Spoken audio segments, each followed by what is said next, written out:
great. Yeah, so I'm going to say so, but thank you, Russell. Russell Palmer. He works for Galileo, the Galileo Consortia, in one of the large consortia in North America, and we've been working together for 5 years. And this is an opportunity for Russell to share some of his insight and his learning. So, Russell, I'm going to pass over to you. Thank you so much, John. And as John said, it's actually been longer than 5 years. It's been 5 years, almost to the day, that I participated in the OpenAthens conference in London. That was a real pleasure to go to London and present and to be with the OpenAthens team and OpenAthens customers and those with an interest and other vendors. It was just a joy to be able to do that. So I've been thinking a lot about that 5 years ago lately, and I wanted to reflect on that. And I saw the opportunity here at Access Lab to do that. So Galileo is, we've been a customer of OpenAthens now for quite some time. We forged a strategic plan early on in our work with OpenAthens. These two things have paralleled one another very nicely. So I want to reflect a bit on what we've done both with OpenAthens and just in general in terms of executing our strategic plan, and then thinking about what we're doing next. A big part of our strategic plan, one of the things that we heard back from our membership during our strategic planning process way back in 2016-17 was make authentication better. And I believe that we're making progress toward that now with the help of OpenAthens. So I plan to share a bit about the progress we made, as I said, some challenges we've experienced, and a bit about what's next. So as I mentioned, London welcomed me with open arms. They welcomed mediocre Russell to Great Russell Street. I spent a day at the British Museum. I just wanted to have a place for you all to see my contact information. If you have questions after the fact that you'd like to send along to me, I'm happy to address those. russell.palmer@usg.edu. I want to talk a little bit about who we are and what we do. Galileo is as I mentioned, we serve the state of Georgia in the US. We're Georgia's virtual library. We are part of the university system of Georgia, and that is along with our sister agency, the Georgia Public Library Service. We provide licensed content and services to the residents of the state of Georgia via about 400 unique institutional Galileo search portal sites. And the portal provides a variety of different types of content, everything from EBSCO ebooks, ProQuest ebooks. It is a vendor neutral platform, but we work with vendor partners to put content forth. And the services we provide, obviously, just A to Z listing, authentication, obviously. We provide searching in 2 modes. We provide the EBSCO discovery search, but we also have an in-house designed, and I'll show some photos, some screen captures of it later, a very robust bento box search. So we provide a variety of different services. We also allow our institutions to put their own content into Galileo. So it's not just our core content, it can also be the institution's content. We provide about 100 different license databases. We also offer consortial licenses for additional content on a per institution basis and a group basis. So we also, in addition to the Galileo portal or Galileo search, which we commonly refer to, we also work with the Digital Library of Georgia, which is the part of Galileo that creates historical and maintains historical material, digitized historical materials, photographs, documents from Georgia's history. That also includes the Civil Rights Digital Library, which is a very important multi-institution source to the state and the world. We are in the affordable textbook business. We work with a group, Affordable Learning Georgia, in-house. We are saving Georgians millions of dollars every year on their college textbooks. We have our Galileo interconnected libraries, and we are working there currently to migrate from Alma Primo to Folio as part of the work that we're doing. We have the New Georgia Encyclopedia, which is just that. It's an encyclopedia specific to the state of Georgia with entries about Georgia's history and culture.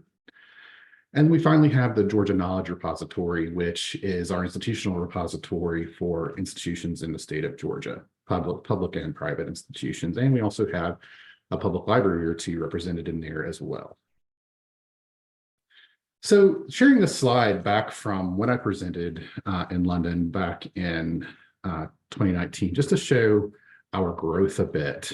Our population in the state obviously has jumped about 2 million over that time, which is amazing. We are a very fast growing state. Atlanta as a city is a very fast growing city. Our larger metropolitan statistical areas like Athens, where I live, is booming. We have 26 state university system institutions, 22 technical colleges for vocational education, 41 private colleges and universities that we serve, 60 public library services. There has been some consolidation with our public library services, but it's been pretty amazing to see that transition. Those have been positive transitions of efficiency, not negative transitions. We have lost no libraries through those processes, only systems consolidated. Those public library systems have issued about 4.9 public library cards to users in the state. We serve our public library school systems, which is about 2,000 schools. And we also serve our private K-12s, and that's been a big area of growth for us at Galileo as well. So as part of our process, we had a strategic mission and vision. I'll just speak to the vision here because I love our vision. I love our mission too, but our vision just really resonates with what we do with OpenAthens and other partners. We facilitate the creation of knowledge and provide tools and resources for all Georgians to meet their lifelong learning needs. And this lets us just feel so good about what we do because we work very hard to impact not only those in universities and colleges, but also those in K-12 education here in the US, and also with our public library patrons. We want to reach every audience and reach it well. So that's a little bit about us, who we are, what we do. And I want to start with the negative today. Our part one here, roadblocks, hurdles, flies, ointment. So I'm just going to reflect a little bit both in terms of OpenAthens, but just also in terms of general technology about some of the things that we've encountered along the way with OpenAthens implementation, but also general technology that have been setbacks that we've had to deal with. I always stress that through setbacks, we learn a great deal. It's not always wonderful. I think we've also been doing a lot of advocacy. It's really easy, and I say the new guy of OpenAthens, but the new mode of authentication that we've been implementing for a while now still has a newness to it for our institutions. And there's always the tendency to blame the new guy when it may not necessarily be the new guy's fault. So there's that that we work with and deal with. So I'm not picking on OpenAthens. They've been great. They're a great partner overall. We are very fond of the service. The service works well. They've been a great partner with us. But I think it's important to reflect on those things that are frustrating for us or that take our time away and that we need to work toward and partner toward improving. So, and I'll start with the content providers first. And this is not just OpenAthens related, although I'm using the example of OpenAthens here. So our content providers often make changes that impact authentication. And I have here the OpenAthens resource status page. I'm such a fan of these pages, and I'm such a fan of Emma Wilson-Shaw, who works very closely with us when changes happen to vendor platforms. She does an amazing job of working with the team there to make sure that things get updated. But we all know that when these things happen, it impacts access, it creates work. When vendors make massive changes and there's linking syntax changes and there are resource activation changes on the OpenAthens side or changes that we have to make in other systems, the ILS, it takes time. And it also takes careful coordination, which again, credit to the OpenAthens team for really helping us with that. It occasionally results in downtime and outages at the platform level, and I'd love to see more speed in addressing these things. I think the OpenAthens listserv has been a great win for all of us in terms of getting those issues surfaced more quickly. I love to see all the activity there, and I love to try and help when I can. So I just think there's been so much improvement in this area. I think we're often caught off guard. I think the vendors have a learning curve, I think, our publishers, when it comes to supporting federated access, and that's certainly a challenge there. So we work very hard on our end to advocate with vendors to support federated access better, to test better, and to really begin to work with us as those that support federated access to do a better job with this.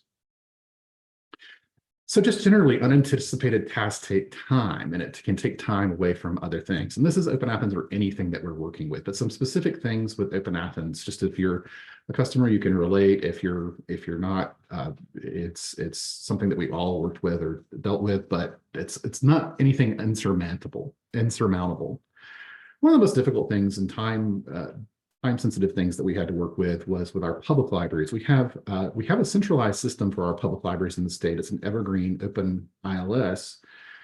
That's wonderful, but we had about 9 libraries that do not participate in that system for a variety of reasons. But the connector setups that we had to do for other public library-facing ILS vendors was very time-consuming. We had to do licensing there and other things. Another topic that I know comes up fairly frequently on the listserv that we're working very hard at Galileo to solve is tracking misuse.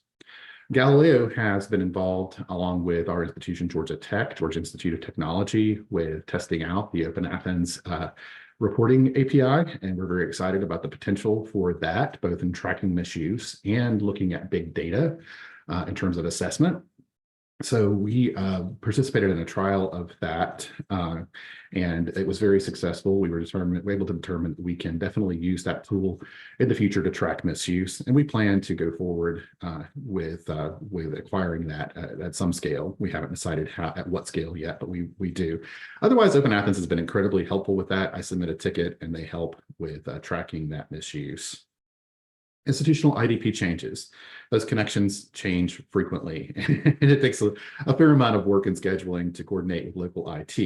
The benefit there is we have such a better connection with local IT groups, and I'll talk about that in a bit. Certificate updates, changes in local SSL certificates take time to update. Advocacy and education, the whole idea, again, of making it not about the service or the new person, as I said earlier, but finding out all solutions and helping libraries to troubleshoot better across the board. And this is not just OpenAthens.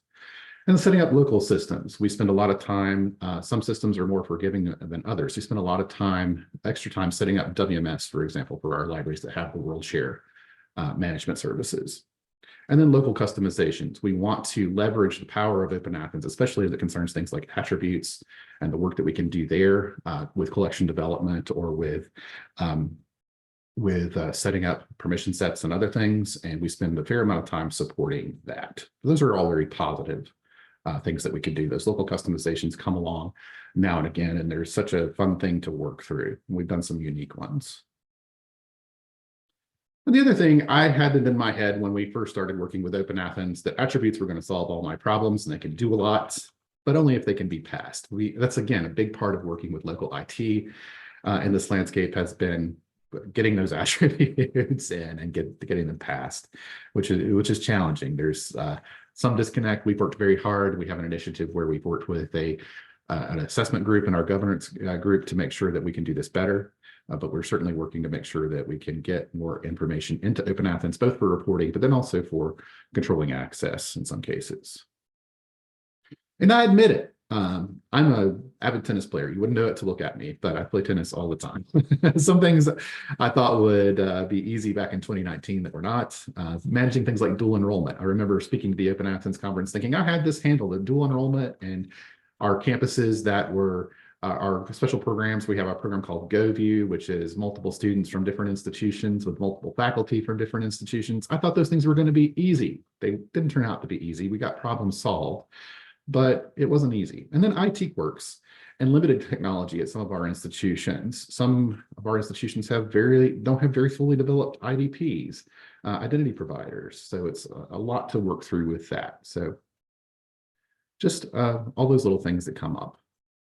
So part 2, I'm going to go, I know I'm limited on time here, but I'm going to try to get through all of this. Part 2, I want to talk about collaboration, innovation, creativity, and efficiency. You see here, and I think she's attending at the moment, our executive director, Lucy Harrison, who is very animated and you can see is very passionate about strategic planning. She's led our strategic planning initiatives very wonderfully, and I'm a big fan, if you can't tell. And this is Lucy interacting with one of our strategic planning meetings a few years ago. So collaboration, I just want to speak to a couple of things that I think have been incredibly important for us, and that is accessibility and usability. We have our Galileo Development Advisory Committee, which is a group that we've worked with from the membership, and we've appointed people to those roles to give us guidance through regular meetings as we've done our redesign and our redevelopment.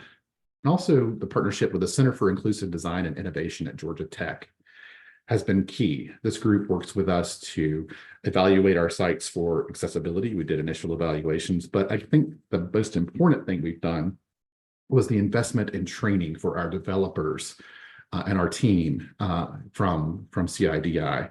We had a huge amount of training from them on accessibility, and that has proved to be very helpful, and it's made us much more keen to deal with these to work with the issues of accessibility better. And then Userlytics is a tool that we've used for assessments. It's a live user test, and being able to do that live user testing has been hugely helpful. And then advocating to address complex authentication issues. Institutional e-resources staff, OpenAthens, EBSCO, institutional IT have been great help and great advocates for us. This is our site. These were mock-ups I shared back in 2019 of the work that we were doing to redesign our site, our Galileo portal. We were redesigning and working to create with OpenAthens a Wayfinder application for our site. And this is also an early mock-up of our bento search. These are the things that we came up with. We actually wound up designing our own Wayfinder in-house, which came out wonderfully. We have very talented developers to do this. To the top right, you see our bento search, which includes bentos for not only categories of materials, but also we can create, as you see with the Points of View Reference Center, we can create bentos for individual databases. It's been a brilliant experience working through that. We have views for our K-12 schools so that students can find appropriate materials that are age appropriate, age friendly in terms of Lexile level and other things. And we always kept mobile first design principles in mind when redesigning our website. I want to also mention, just in terms of UX, I participated for 4 of the 5 years of the annual UX award with OpenAthens, and that's been a great experience to learn more about UX. I encourage publishers, vendors that are here to participate in this activity. I think it's really wonderful what we've learned and what we've accomplished with that. And just other things in terms of OpenAthens and contribution. We are able to do so much work at scale, so much more easily than we were able to do in the past. Activating resources is so simple now. When we need to activate a new resource, a new core resource, it's a matter of just making sure that it's already activated in most cases, and then getting the link updated in our system. So that has become much, much easier via OpenAthens. So again, another win, I think, is the ability for SSO librarian and our single sign-on librarians has really brought IT staff in with us and helped to further those efforts. We have great contacts with our IT now. And just a few things that are next for us. We're working with Folio and OpenRS. Folio is focused on the University System of Georgia and those 26 institutions at the moment, but we are certainly investigating opportunities with OpenRS to provide more interconnected intra or inter-library loan services locally as we work through that. We're exploring the potential for AI-based services. And again, John and I had a very good conversation about that right before we began today. We were actually in the process of getting servers to begin sort of working and experimenting, taking this incrementally, taking it carefully, and really thinking through what we want to do. We're really working to realize the full value of single sign-on for personalized services, and that's the long tail of this project, really, and providing those services in a more vendor-neutral way.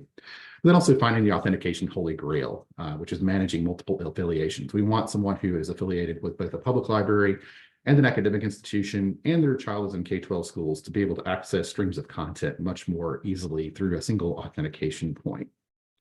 And that is everything I had to share, and I shared that very quickly, but I wanted to open the floor and just let the group here at OpenAthens know that I am all finished presenting. I want to thank you all for your attention today, and it's an ongoing effort here at Galileo, and I think everywhere, to provide the best services that we possibly can. Thank you. Russell, thank you so much. We're just about to move into the break, but I'm going to take the opportunity to ask you a question. It's going to, if you looked, you shared a list there of what you'd like to do. If you were to look forward 5 years, which one of those do you think would have the greatest impact in terms of access to knowledge and that continual learner journey? I think that is a really great question. And I think it's quite possibly going to be artificial intelligence. Although our membership didn't necessarily see it that way right away. We actually did a vote up or vote down on some of the things that were most desired in our strategic planning sort of surveying and initial meetings. And I think we also have a big learning curve in our state. We need to do more user education. So those two things are I think, big priorities. Galileo is a big thing. It's a lot to handle. Even though we divide and segment things, there are continued improvements that we need to make things easier for K-12 students to use. So those two things spring to mind, John. That's great. And there is one question that's just come through. It's quite a big one. So if you could answer it sort of less than 30 seconds, is when you moved to OpenAthens from your existing platform, did you make a big announcement about that? Were there lots of comms, or did you try and do that seamlessly in the background? So it has been at such a scale for us. It has really been institution dependent. We've had both experiences, but when we've implemented I can't give you a count, but it's over 100 institutions that we've implemented for already. So at that scale, it really is an institution's choice in terms of what they want to do. Most want to make a big announcement and make a big splash about it. However, we did have one public library that they realized this isn't changing that much. I'm going to cause more confusion by making an announcement than I am by just rolling this out. So that's how we approached it with that one particular public library. And I've heard Phil Leahy advocate for that in the past. And I think there can be value in it. I think it depends on how much your authentication scheme changes in front of your user. I think generally people find the place to log in and log in. That's my philosophy. But different places need to approach things in different ways based on their users and their knowledge of their users. And I'll shut up now, John. Sorry. It's brilliant. Russell, thank you so much. I'm looking forward to the next, well, let's say year at least, but certainly looking forward to seeing what happens over 5 years as well. Thank you so much. Thanks everybody for the questions. Stretch your legs, have a break and a drink, and we'll see you all soon.